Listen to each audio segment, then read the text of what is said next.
Welcome to Pushback. I'm Aaron Maté. The Syrian province of Idlib is facing a humanitarian disaster in what could be the last major battle of Syria's 9-year proxy war. The Syrian government, with Russia's backing, is retaking Idlib from Turkish, US, and Gulf-backed militants. Under heavy bombardment, hundreds of thousands of people have fled their homes. Mark Lowcock, the UN's emergency relief coordinator, says nowhere in Idlib is safe. People are fleeing under horrendous conditions. Many are on foot or on the backs of trucks in below freezing temperatures, in the rain and in the snow. They're moving into increasingly crowded areas they think will be safer. But in Idlib, nowhere is safe. For many weeks now, Western audiences have seen the harrowing images coming out of Idlib and learned of the massive civilian suffering there. But we have not been given the full picture. The militants who control Idlib are often described as rebels, without specifying who they actually are.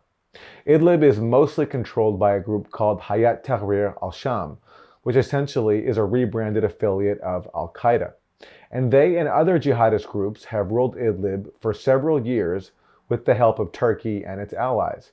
Under the Sochi Agreement, brokered with Russia in 2018, Turkey committed to disarm and neutralize the jihadi groups that control Idlib. That has not happened. In fact, Turkey is threatening a direct military escalation on their behalf. Turkey has sent thousands of troops into Idlib and is even saying it might launch an operation against Syrian forces unless they pull back. Well, to discuss all this, I spoke earlier with Scott Ritter, a former Marine Corps intelligence officer and former UN weapons inspector. Scott Ritter, welcome to Pushback. The Turkish president, Erdogan, has threatened to invade Idlib unless Syrian army forces withdraw behind Turkish positions. What is your assessment of this threat? Well, I mean, it's reflective of the desperate situation that Erdogan and Turkey find themselves in today. Back in 2011, 2012, Erdogan made a big gamble. He gambled on regime change. He said he voted on the side of the Syrian opposition, which he himself helped create, and began supporting forces who were seeking to overthrow Syrian President Bashar al-Assad. The Assad government had a lot of resiliency. It wasn't as easy as Erdogan thought it would be. Moreover, once you began the process of deconstructing Syrian society, which happens when you have civil war type conflict, other players get to vote that maybe you didn't consider when it first happened. Around 2012, let's back up. When the United States invaded Iraq in 2003, a large number of Syrians traveled to Iraq to participate in the anti-American opposition. There was a large number of Syrian fighters who joined an organization that morphed into what's called Al-Qaeda in Iraq.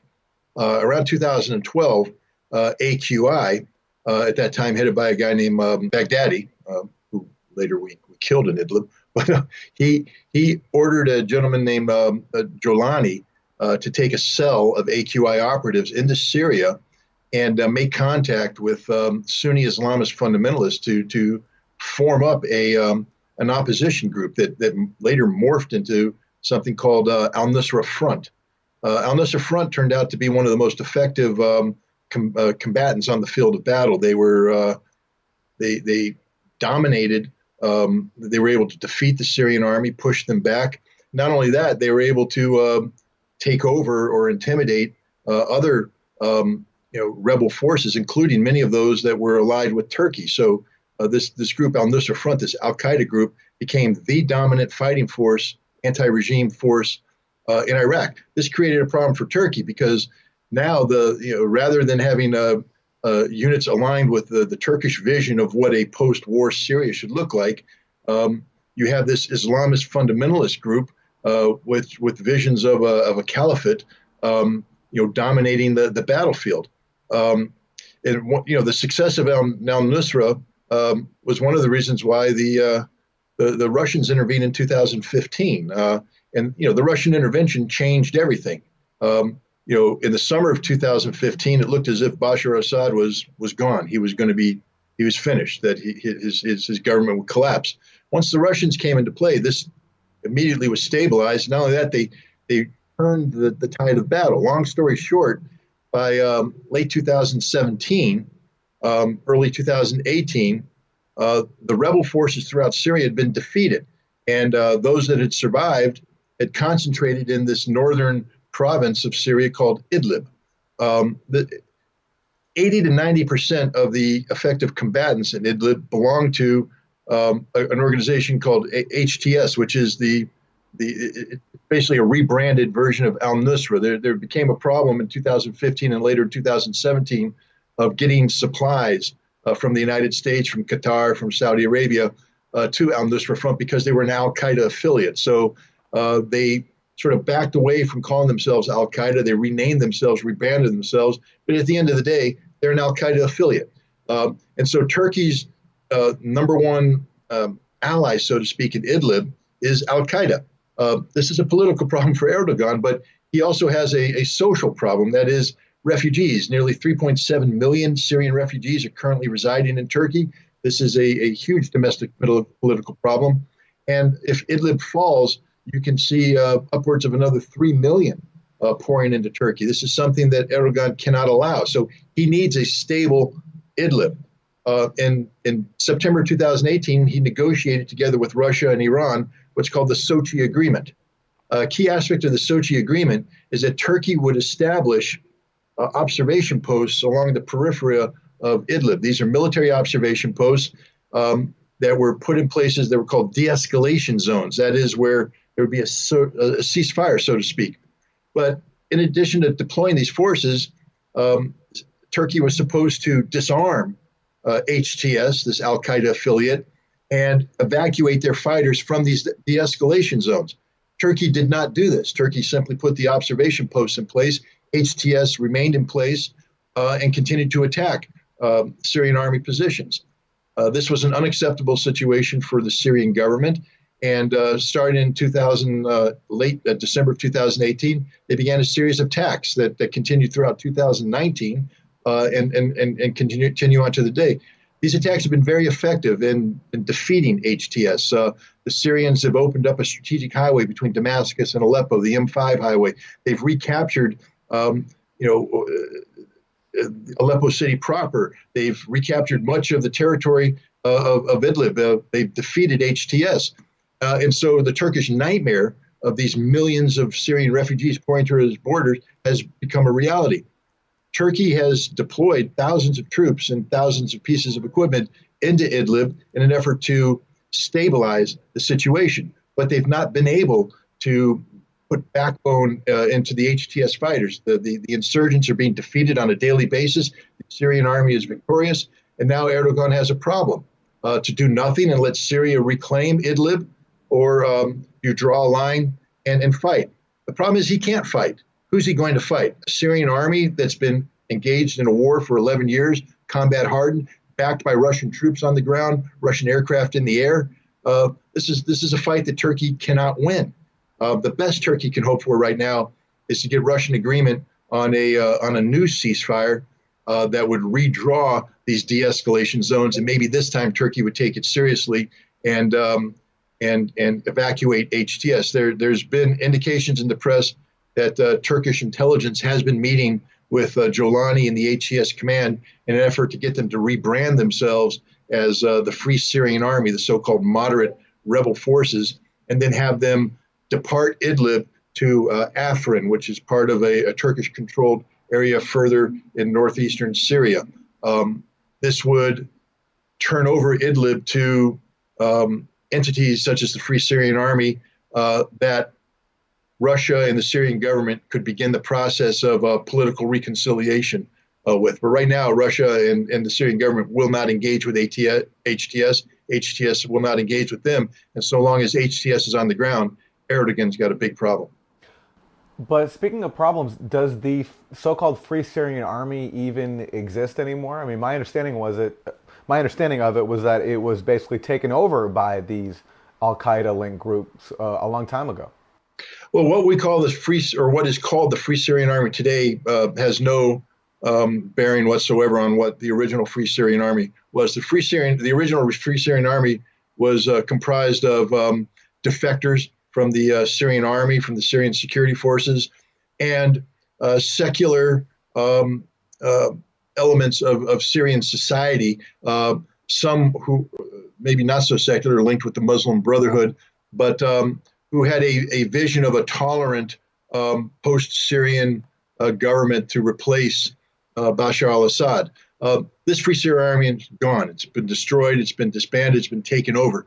What exists today are either Turkish-backed jihadists, such as Turkmen forces, Uyghurs that have been brought in from China, extreme foreign elements that operate under a banner of the Turkish army, and then HTS. But there is no moderate rebel force in Syria today. Let me ask you about the U.S. role. So you just recently had Pompeo voicing support for Erdogan's operations in Idlib. You had the U.S. envoy to Syria, Jeffrey, visiting Turkey and voicing support for Erdogan. And you hear very little talk about who actually controls Idlib, these Al-Qaeda linked groups. Now, contrast that to just a few years ago, when you had a very different tune coming out of the mouths of U.S. officials. So, for example, Brett McGurk, the former U.S. envoy to the coalition fighting ISIS, this is him speaking in July 2017, and he describes Idlib as the largest Al-Qaeda safe haven since 9/11. Look, Idlib province is the largest Al-Qaeda safe haven since 9/11, tied directly to Ayman al-Zawahiri. This is a huge problem. It's been a problem for some time. We have shown the spotlight, the international spotlight on ISIS. We've been very focused on Al-Qaeda in Idlib province. Leaders of Al-Qaeda that make their way to Idlib province often do not make their way out of there. But we have to ask a question: why and how is Ayman al-Zawahiri's deputy finding his way to Idlib province? Why is this happening? How are they getting there? They're not paratroopers.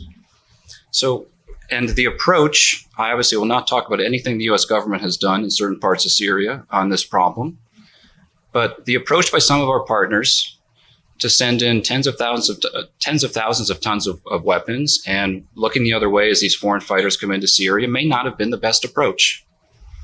And Al-Qaeda has taken full advantage of it. And Idlib now is a huge problem. It is an Al-Qaeda safe haven right on the border of Turkey. No, first of all, I will say that I think Mr. McGurk is somewhat confused about the reality on the ground inside Idlib. HTS is a Syrian organization. It is not an organization that embraces foreign fighters, so to speak. The philosophical underpinning of HTS comes from an Islamist, last name of Susri, I believe, who used to be a member of the Muslim Brotherhood, participated in the 1982 Homs uprising that was crushed, went on to fight in Afghanistan against the Soviet Union, and came back and in 1991 wrote a scathing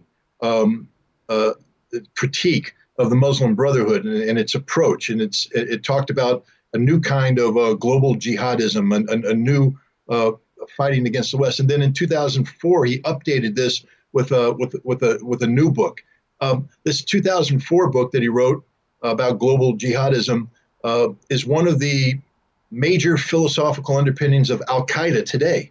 But this is a Syrian that wrote the book, and he is the philosophical foundation of Al-Qaeda in Syria. So HTS is Al-Qaeda. It has loyalties to Al-Qaeda, but it is a Syrian-based organization. Its fighters are almost completely Syrian, maybe some Jordanians, maybe some Iraqi, tribal elements that are related, but it's a regional entity focused on Syria. It's not the magnet for foreign jihadists that say ISIS was, or some of the pro-Turkish groups. Many of the so-called Free Syrian Army that Turkey employs today in Idlib are foreign jihadists operating under the Turkish banner, but not HTS. HTS is a Syrian phenomenon.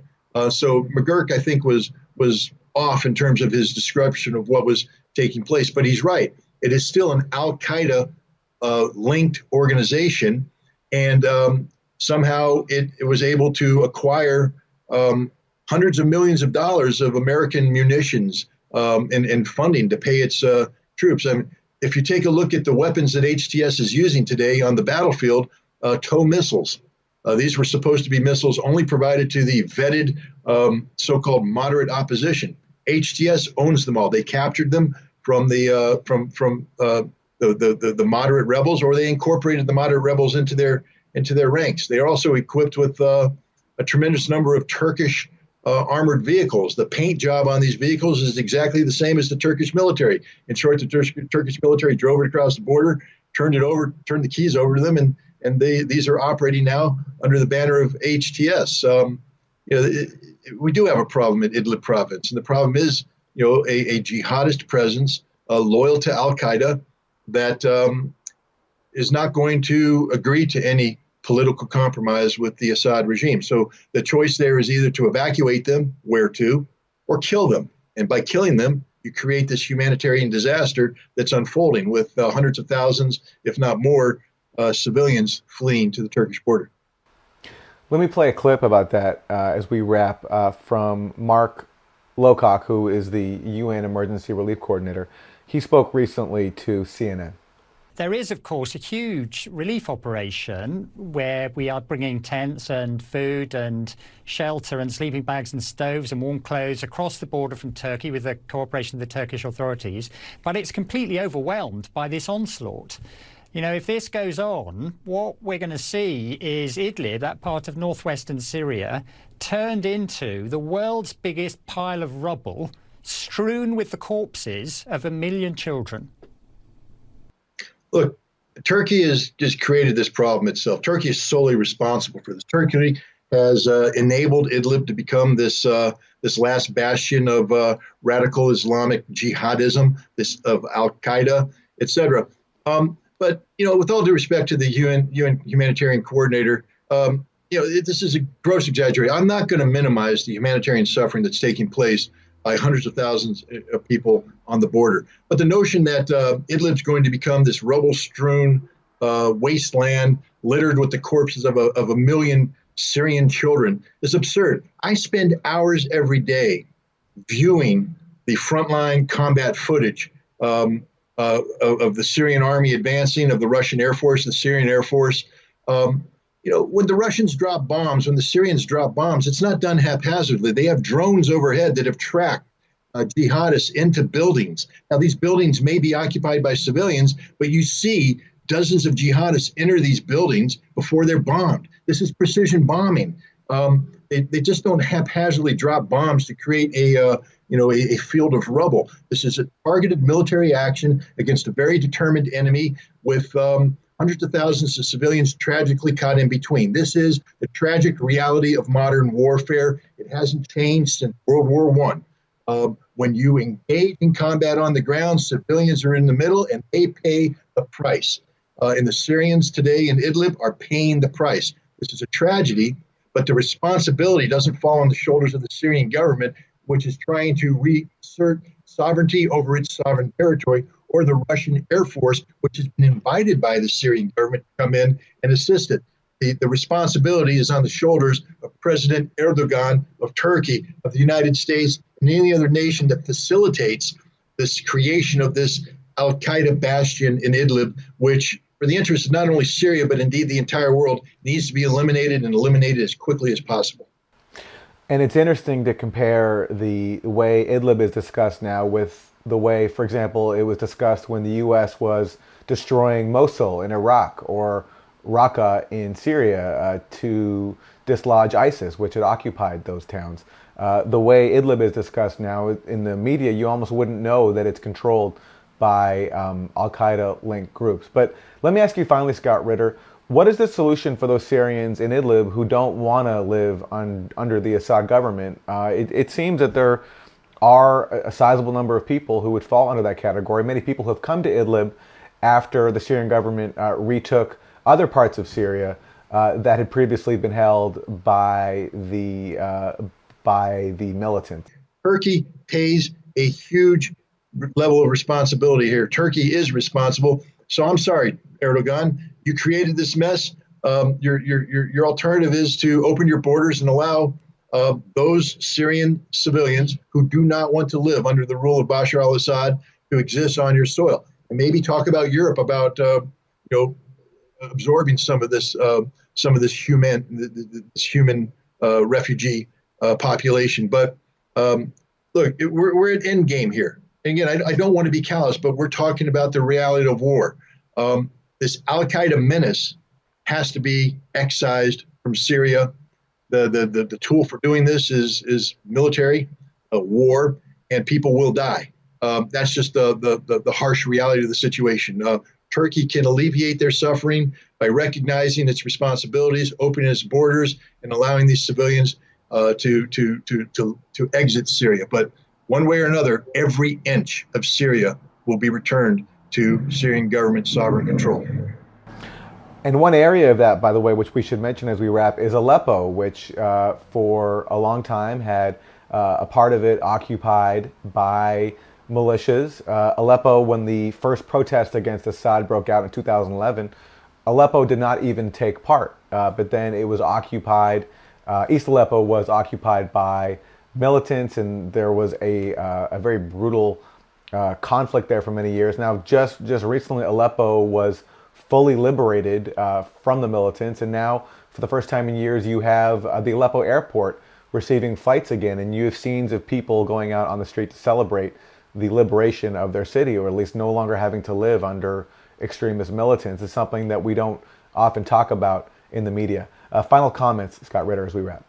Well, it's just that I'm not here to sing the praises of Bashar al-Assad and his government. Certainly, there were problems that people had every right to protest against. But the solution was not civil war. The solution was not sectarian conflict. And now the Syrian government is restoring its legitimate authority over the territories that had been seized by these jihadist militants. Normalcy is returning. If you take a look at Western Aleppo, at one point in time, it was a devastated battleground. It's been rebuilt. If you take a look at the city of Raqqa, destroyed by American bombs, it's been rebuilt. There is a rebuilding taking place in Syria today. Areas that had been devastated by conflict are being rebuilt. People are returning. Lives are returning to normal. Jobs are being created. This is the future of Idlib. If we can just get Al-Qaeda out of there, Idlib will return to Syrian government control. And like Aleppo, like Raqqa, like the other towns and villages devastated by war, Idlib too will be rebuilt and become a place where a Syrian family can put down its roots and have a normal life. I'm not saying this is propaganda. This is reality, and this is the way it should be. And hopefully that's the way it will be once this fighting can be brought to an end. Well, one more obstacle on the horizon, though, is the fact that the U.S. is imposing economic sanctions that are getting in the way of Syria's capacity to rebuild. Absolutely, but we're finding out the U.S. Sanctions are they have a pinch. They don't achieve what the U.S. wants. China is in the process of, through the Bridges and Roads Initiative, of building a new Silk Road that stretches from China through Central Asia, Iran, Iraq, and into Syria. And Syria will be a beneficiary of this. Syria will rebuild. U.S. sanctions isn't going to stop that. Scott Ritter, former Marine Corps intelligence officer, former UN weapons inspector, thank you very much. Thank you.